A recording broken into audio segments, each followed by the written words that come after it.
Aba, mukhang solid ang Kim Pao fandom na naman. Talaga namang hindi magpapahuli si Paolo Avellino sa kulitan at kilig kasama si Kim Chiu sa TikTok.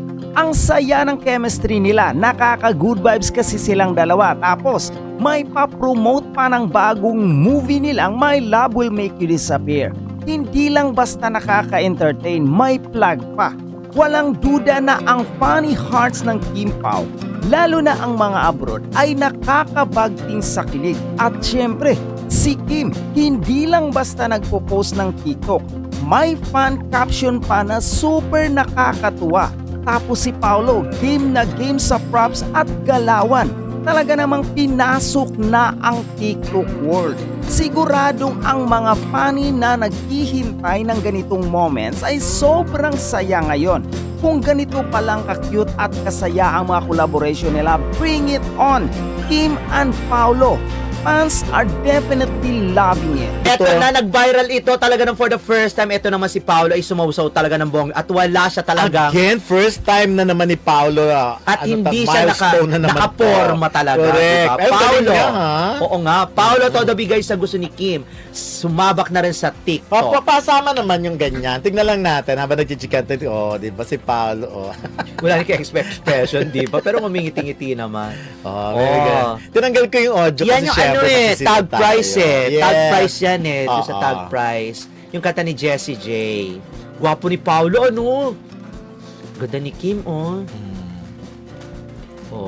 alam niya, kabisado ni Paolo yung song Correct. Kabisado rin ni Paolo yung song. Ayan talaga. Hindi ko lang kasi hindi natin kasi pwedeng gamitin yung music. Yan yung part na yan. Yan yung part na yan at naloka si Kim dahil Yes.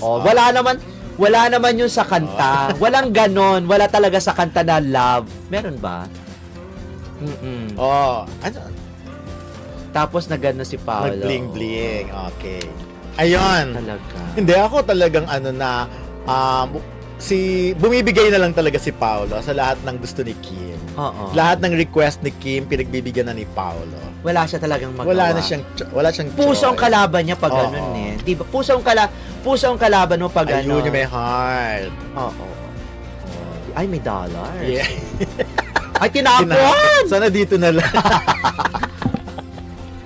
Alam mo, natutuwa ko kay Paolo kasi hindi siya ganyan talaga ang hirap-hirap talagang lumabas si Paolo sa kanyang comfort zone sa totoo niyang personalidad at saka sa totoo niyang character. Natatangi lang talagang si Kim ang nakakagawa niyan. Pati nga, di ba, katulad ng mga pinag-usapan natin, pati yung harutan nila sa, di ba, sa mall, kung saan hindi na kinakaya ni Kim siya pa mismo umaatras at talagang kumakala sa mga palambing, mga ganyan, pa-playtime ni Paolo. Which is, maganda talaga sa character ni Paolo. At kahit mismo dun sa pelikula, di ba, yung pa rin yung character niya, di ba? Hindi siya nagbibiro, pero pagdating sa ganyan off-cam, di ba, bumibigay, sumasawsaw. Si Paolo kasi, nakilala natin ganyan, na talagang halimbawa, si Dingdong Dantes nung inihiritan ng mga fans kay Mayan Rivera na sumama sa TikTok, medyo mga ilang bago bumigay sa TikTok. Pero ito talaga, dire-diretso kasi yung pagsasama ni Kim, kaya talagang wala na siyang kaangal-angal. Pwede naman syempre si Paolo na parang, huwag na yan, Kim, kasi wala yan sa image ko, di ba? Pwede naman ganun. Pero, for the love of Kim Chiu, go! Dahil gumano na nga, di ba? For the love talaga yan. Parang sa susunod, di ko nga alam kung anong papapagawa ni Kim Chiu kay Paolo. Ano kaya sa tingin mo? Meron pang ibang mas matitindi? Wala akong maiisip kasi alam mo naman to si Kim, di ba palaging paiba-iba, di ba? Pag anong naisipan itong si Kim, yun ang gagawin. Kasi si Kim, ang personality niya, masaya lang siya talaga Bata, playful. Alam mo yun, yung para sa kanya palaging dapat dapat maaliwalas lang ang mundo. Dapat hindi dinadaan sa problema, kung meron man siyang stress or kung meron man siyang pagsubok na pinagdadaanan, hindi dapat ganon. Kumbaga hindi niya sinasama ang kanyang mga fans kung ano man ang pinagdadaanan niya. Pero pag may mga pagkakataon naman na talagang kinakailangan niya magseryoso at kinakailangan niya humingi ng suporta sa mga fans, katulad yung nangyari kay Kamcho, di ba? Yun ang ginawa niya. Pero napakadalang talaga, napakadalang. Basta ang gusto lang ni Kim ay maging masaya para maka-inspire siya ng mga fans nila. Kasi pag ikaw nga naman, di ba, palagi kang may pinopost sa Facebook at nakikita may problema, di ba parang ang bigat? Parang hindi masaya Ay, ang oo, buhay. maraming ganun, kaya ako hindi ako nagpo-post ng mga ganun. Kasi syempre, pero ako gusto ko sa vlog ni Kim din makita yung kanyang naman nila ni Paolo, pero kakaiba dapat talaga pag-isipan ng kakaibang concept. Hindi pa sila nagsama na si Kim ini-interview niya si Paolo, di ba? Or pwede bang si Paolo rin mag-interview kay Kim? Ganunan sila. Oo, kung anong tanong ng Oo. Hindi kasi sa mga press con, di ba, parang may ginagawang ganun eh. Pero kasi O yung syempre nagbubunutan meron. sila ng tanong katulad ng next topic natin, yung Kaya lang kasi parang yung dapat tanong, yung mga on the spot na question, wag na yun. Hindi, yung mga kasi meron silang mga tanong siguro na hindi na itatanong dun sa mga meet and greet tsaka sa press con.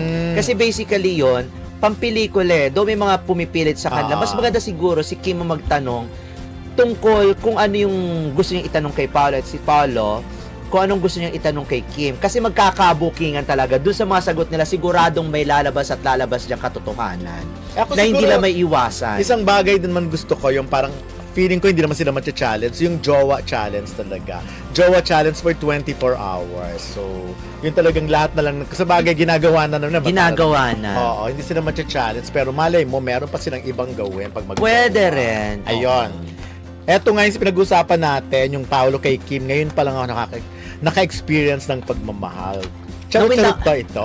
Hindi nawindang talaga ako. Totoo Baka naman. naman talaga. Oo. Kasi, doon nagmahal naman si Paolo, minahal niya si LJ Reyes, Oo. minahal niya si Janine, pero hindi ko masasabing hindi niya minahal. Hindi siya minahal ng tama or hindi niya nakuha yung tamang pagmamahal, yung gusto niyang pagmamahal. Yung mga ganun, may in-expect tayo na Nagkaroon din gusto naman, pero the fact na hindi tumagal, o hindi Oo, yung mga ganon. Siguro iba-ibang level. Siguro sinasabi ni Paolo na ngayon lang siya nakatikim ng naka-experience ng pagmamahal. Ibig sabihin marami yun eh. Napaka-complex na nun eh. 'Di ba? Marami yun kasi katulad niyan. Siguro si Kim kasi maalaga. Oo. Alam niyo kinuwento ni Kim na dinadala niya pa ng pagkain si Paolo. 'Di ba? Kung ano yung pagkain niya, 'di ba? Yun nga. Yun yung pagkain ni Paolo at si Kim mismo ang nag-a-adjust. Di ba ayaw nga kumain ni Paolo ng karne? Napag-usapan nga pala yan sa press ko noon, na tinanong ko kung when was the last time kinilig. Doon pala sabi ni Paolo, kinilig siya. Siguro parang first time nga na yung leading lady niya nag-adjust ng pagkain. Nag-adjust yung ng pagkain sa kanya. Kaya pag nakikita niya raw yung pagkain ni Kim, parang ay may para sa akin talaga. Yes. Yun nga naman. At saka sa mga maliliit na gestures gesture na pinapakita ni Kim, ramdam ni Paolo yung malasakit at yung siguro yung pagmamahal, hindi lang siguro bilang magkaibigan, bilang sa love team, mga tipong gano'n. Parang napapaisip siguro si Paolo in his silent moment. Napapaisip talaga yan si Paolo. Ako feeling talagang nire-recall niya lahat ng mga nangyari sa kanila ni Kim. Yes. Wala, nagsama sila sa Linlang and then sa What's Wrong with Secretary Kim. Tapos hanggang ngayon sa promo ng pelikula nila, di ba?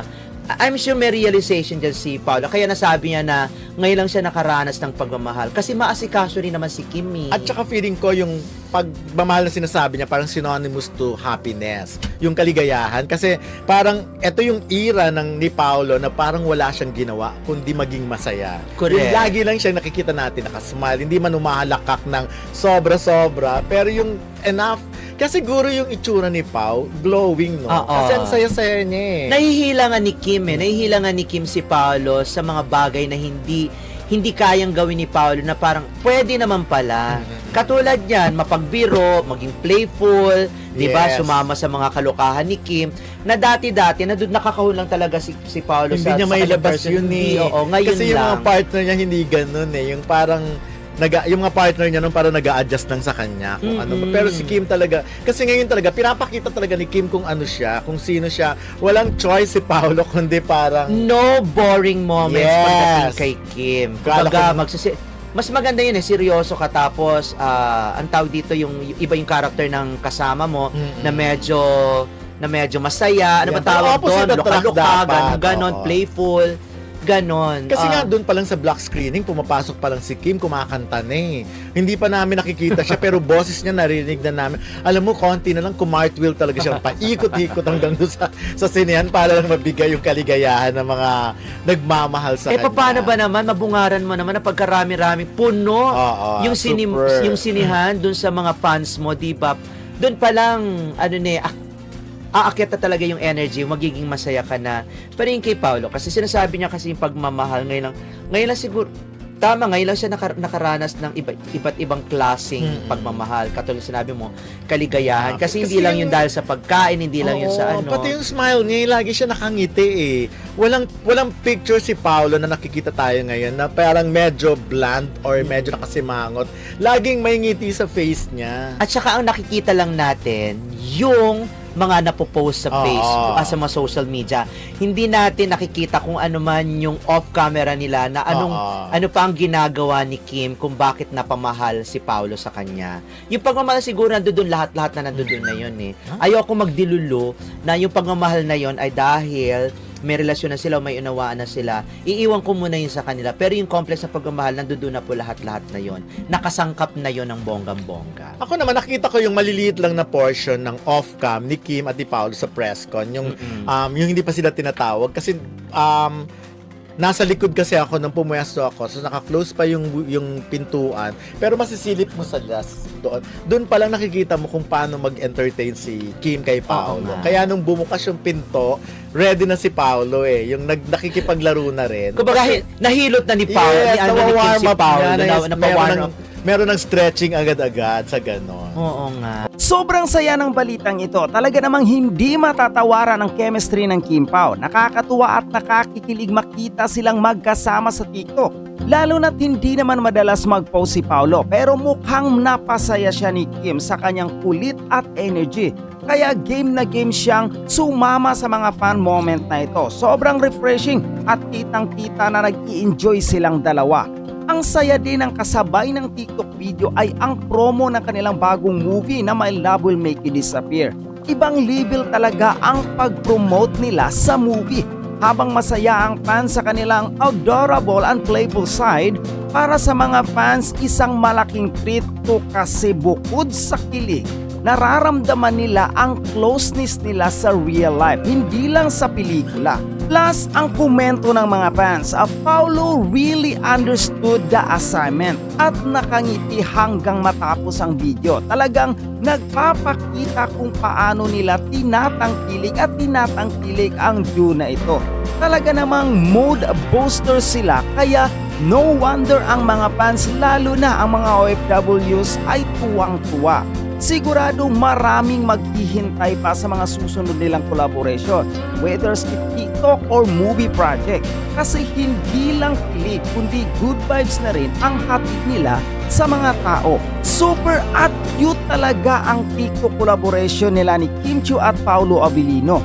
Isa itong magandang halimbawa kung paano nila pinapalakas ang connection nila sa mga fans sa pamamagitan ng social media. Hindi lang sila basta mga artista, kundi tunay na nakakabit sa mga tagahanga nila sa pamamagitan ng mga personal at nakaka-enjoy na comment tulad ng TikTok videos. Ang magandang bahagi pa dito, hindi lang puro kilig at kasiyahan ang hatid nila.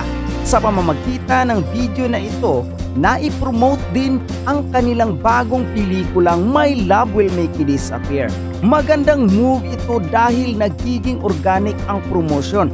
Hindi tulad ng mga tradisyonal na paraan na pag-promote dito. Nakikita ng fans ang saya ng chemistry ng dalawa. Kaya mas natural na nilang naisusuportahan ang kanilang pelikula. Dagdag pa rito, nagiging trendsetters din sila. Ang pagpasok ni Paolo sa TikTok na hindi naman siya ganun ka-active sa platform ay nagpapakita ng openness niya sa modern na paraan ng pag-connect sa fans. At syempre si Kim na natural na masaya at energetic ay talagang bumigay sa vibe ni Paolo. Ang ganitong klase na engagement sa fans ay nagbibigay ng mas maraming opportunities para sa kanilang mga projects sa hinaharap. Kaya naman sa mga susunod na araw, sigurado akong mas maraming TikTok moment pa ang aabangan ng Kim Pao fans at lalo pa nilang mararamdaman ang koneksyon ng kanilang idolo sa kanila kahit nasa mga maliit na bagay lang tulad ng TikTok. Ang bawat collaboration nila kahit simple lang ay nagiging espesyal at talagang nakakakilig.